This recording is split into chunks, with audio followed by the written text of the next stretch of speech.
Ignorar a síndrome da imunodeficiência adquirida pode ser fatal. Então não morra de ignorância.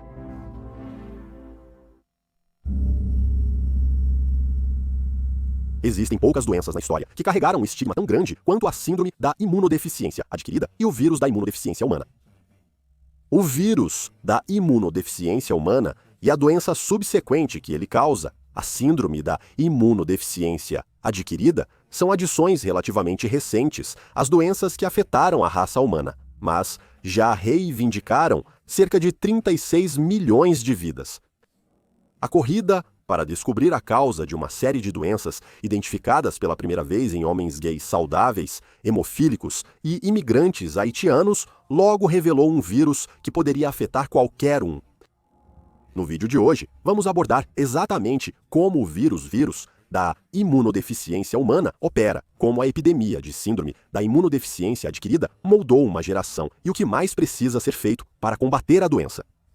O vírus da imunodeficiência humana é um retrovírus, o que significa que o vírus insere uma cópia de seu próprio genoma de ácido ribonucleico no DNA de uma célula infectada, alterando finalmente o genoma da célula. A célula hospedeira então faz cópias do vírus. Essa usurpação torna o vírus da imunodeficiência humana difícil para o sistema imunológico do hospedeiro combater, mas essa é metade da história. O vírus da imunodeficiência humana também ataca as próprias células que combatem a infecção, nomeadamente as células T, CD4. A infecção inicial do vírus da imunodeficiência humana apresenta sintomas semelhantes aos da gripe, se assemelhando a outras doenças comuns. Isso durará o tempo necessário para o sistema imunológico combater a doença. Embora em breve, os sintomas desaparecerão. Nenhum outro sinal de infecção se apresentará por anos, e talvez até décadas. Durante esse tempo, no entanto, o vírus destruirá as células T, enfraquecendo o sistema imunológico de uma pessoa a ponto de até mesmo infecções menores se tornarem mortais. É no ponto em que o nível de células T cai para menos de 200 células T por microlitro que uma pessoa é considerada portadora de síndrome da imunodeficiência adquirida. O nível saudável para células T está entre 500 e 1.500 por microlitro, destacando o quanto de dano a infecção pelo vírus da imunodeficiência humana pode causar. Quando uma pessoa desenvolve síndrome da imunodeficiência adquirida, ela se torna extremamente suscetível às chamadas infecções oportunistas. Frequentemente, com vírus da imunodeficiência humana e síndrome da imunodeficiência adquirida, as infecções tendem a ser doenças como salmonela, pneumonia ou infecções fúngicas, bem como algumas formas de câncer. Essas infecções oportunistas são o que matam o portador de síndrome da imunodeficiência, adquirida geralmente em um pequeno período de tempo. Uma pessoa pode ser infectada pelo vírus da imunodeficiência humana através de certos fluidos corporais, notavelmente sangue, sêmen, fluido vaginal e leite materno. Não pode ser transmitido através do toque, pelo ar ou pela saliva. A transmissão por sangue infectado é a forma mais eficaz da doença se espalhar. Agulhas, sexo desprotegido, particularmente sexo anal, e transfusões de sangue são as maneiras mais comuns de a doença se espalhar. A doença também pode passar de mãe para feto no útero e através do leite materno. Durante os anos 80, diagnósticos incomuns foram identificados em homens gays que, de outra forma, eram saudáveis. 5 casos de uma rara infecção pulmonar foram identificados em Los Angeles. Em breve, outras cidades ao redor do mundo estavam relatando surtos semelhantes de doenças obscuras. Um exemplo notável foram as altas ocorrências de sarcoma de Kaposi, um tipo de câncer que causa lesões na pele e geralmente é um sinal de um sistema imunológico enfraquecido, não apenas em homens gays, mas em hemofílicos, usuários de heroína e imigrantes haitianos. Apesar desses grupos serem os mais afetados, a doença também era prevalente entre todos os demais. A corrida estava em curso para identificar a origem da doença. Já havia evidências de como a doença conseguia se espalhar. Foi identificado que ela poderia se espalhar através de relações sexuais, pois havia passado por uma pessoa infectada e seu parceiro, e através de transfusões de sangue devido ao número de hemofílicos afetados. Em 1983, foi a equipe francesa de François Barry Sanoussi e Luc Montagnier que acreditava que um vírus era o responsável. Isso ocorreu porque tanto antígenos fúngicos quanto bacterianos eram rastreados quando o sangue era doado, mas não para vírus. Eles descobriram um retrovírus em pacientes com gânglios linfáticos inchados que atacava linfócitos, células sanguíneas essenciais para o sistema imunológico. Eles nomearam sua descoberta como vírus associado à linfadenopatia. Em 1984, o médico americano Robert Gallo e sua equipe publicaram uma série de relatórios sobre o que haviam descoberto sobre o retrovírus que agora conhecemos como vírus da imunodeficiência humana, e logo foi identificado como o vírus veio a infectar humanos. Em 1985, pesquisadores de Harvard e do New England Regional Primate Research Center identificaram uma doença de imunodeficiência semelhante em macacos. Estudos com primatas não humanos revelaram que os chimpanzés estavam infectados com um vírus semelhante ao vírus da imunodeficiência humana. Portanto, foi hipotetizado que a infecção ocorreu entre humanos e chimpanzés no que foi apelidado de hipótese do caçador cortado. Acredita-se que um caçador de carne de caça, ou seja, carne de chimpanzé, pode ter tido sangue infectado, entrando em uma ferida aberta ou corte. A partir daí, o vírus conseguiu se espalhar para outros.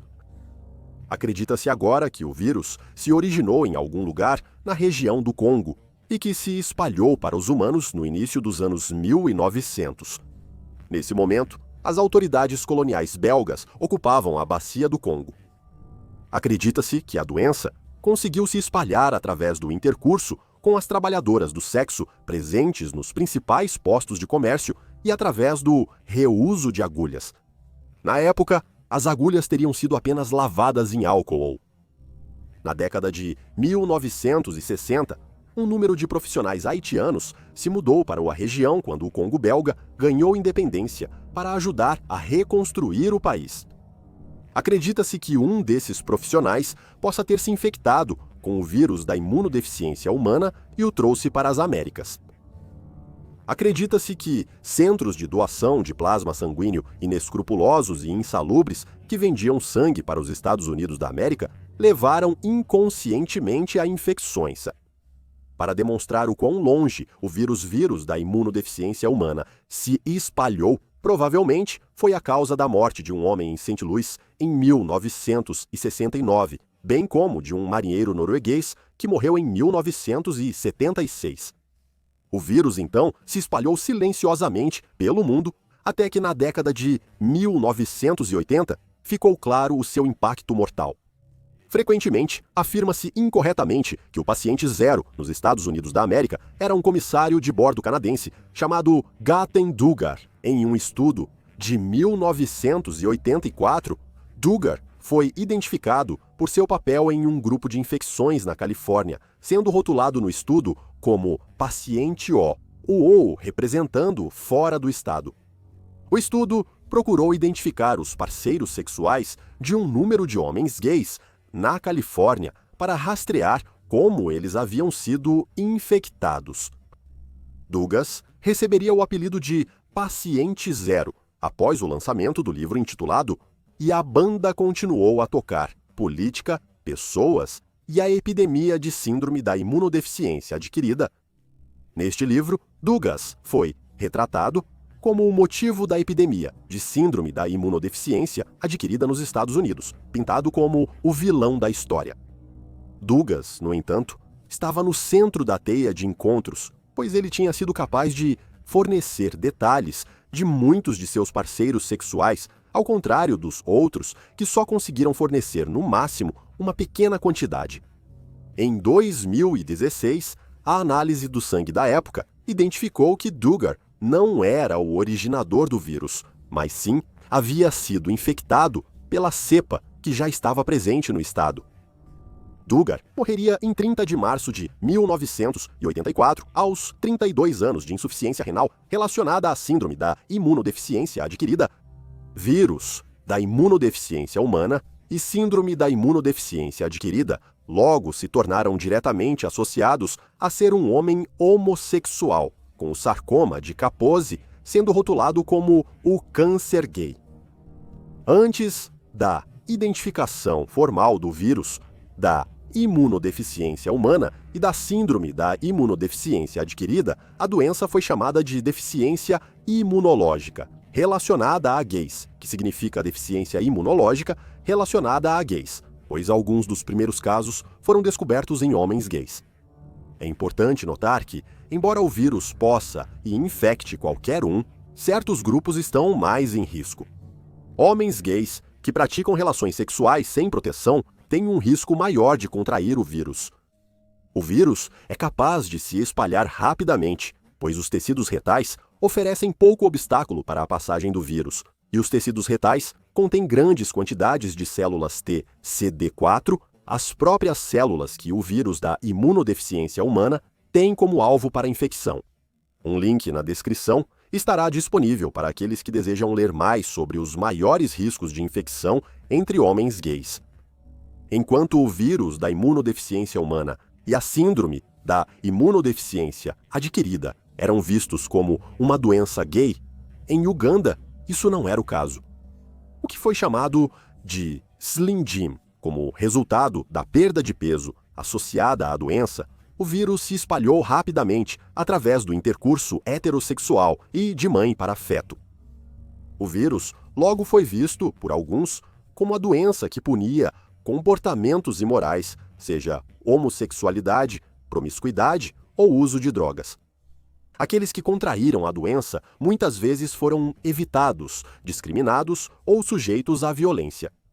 Isso só foi agravado pela discriminação sofrida pela comunidade lésbicas, gays, bissexuais e transgêneros, que na época lutava por direitos civis e reconhecimento perante a lei.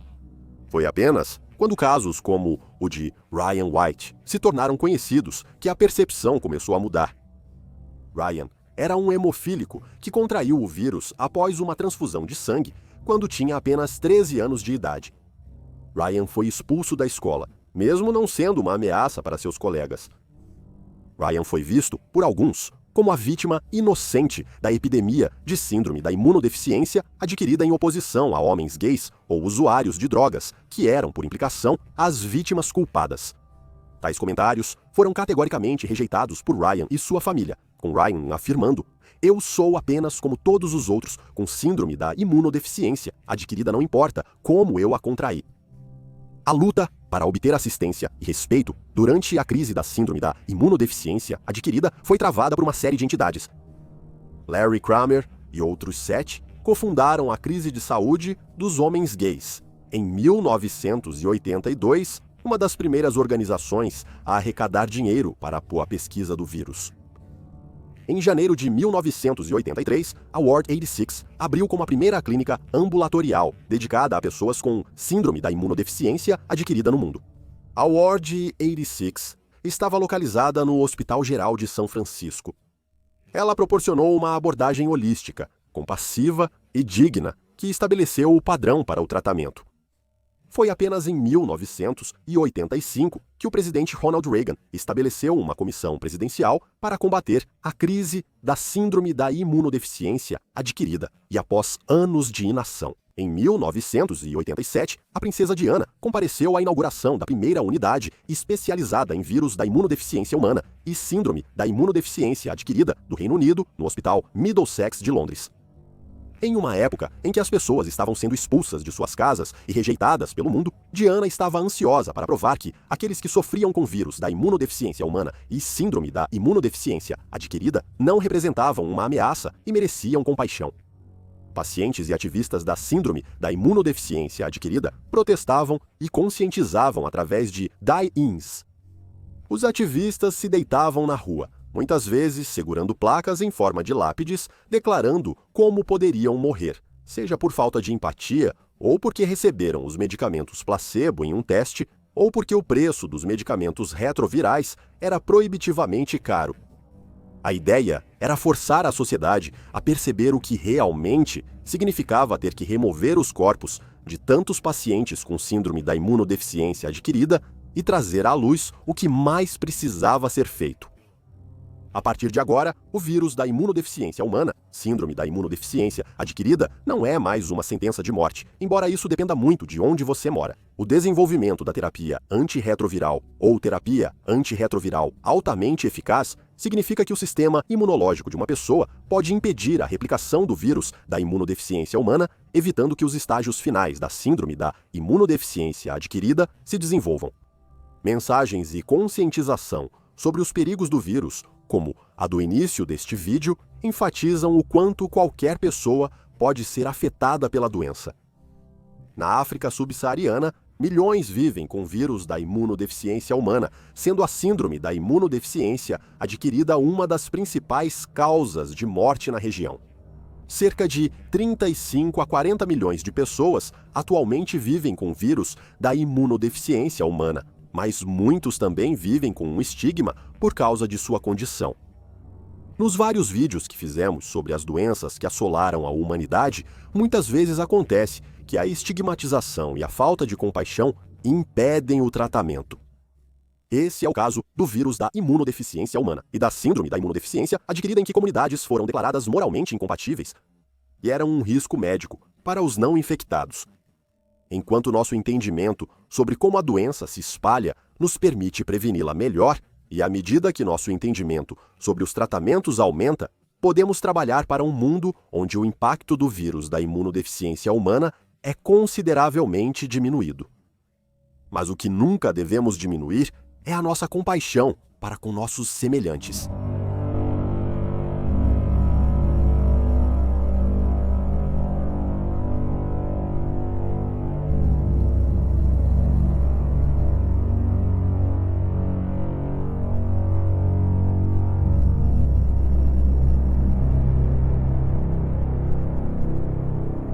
Obrigado.